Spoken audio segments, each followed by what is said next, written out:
நெல்லை சந்திப்பு பாளையஞ்சாலை குமார சுவாமி கோவிலில் உண்டியல் பணம் திருட முயற்சி.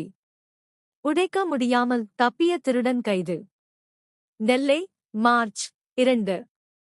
நெல்லை சந்திப்பு பகுதியில் உள்ள பழமையான பாளையஞ்சாலை குமார சுவாமி கோவிலில் நள்ளிரவில் புகுந்து உண்டியலை உடைத்து காணிக்கை பணத்தை திருட முயன்ற நபரை போலீசார் கைது செய்தனர்.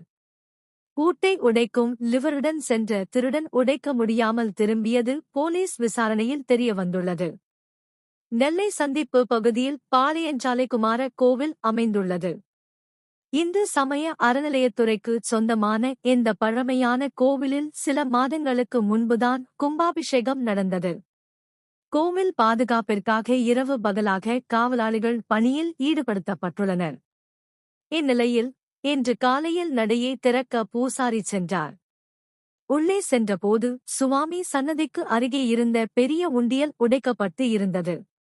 இதை பார்த்து அதிர்ச்சியடைந்த அவர் உடனடியாக நெல்லை சந்திப்பு போலீஸ் நிலையத்திற்கு தகவல் தெரிவித்தார். சம்பவ இடத்துக்கு விரைந்து வந்த போலீசார் தீவிர விசாரணை நடத்தினர். போலீசார் கைரேகை நிபுணர்களை அழைத்து வந்து அங்கு பதிவாகியிருந்த தடயங்களை சேகரித்தனர். அந்த பதிவுகளைக் கொண்டு பாளையங்கோட்டை கீழப்பாட்டம் பகுதியைச் சேர்ந்த பூல்பாண்டி 56 என்பவர் மீது போலீசார் சந்தேகம் அடைந்தனர். இதையடுத்து போலீசாரிடம் பூல்பாண்டியை இன்று பிடித்து விசாரணை நடத்தினர்.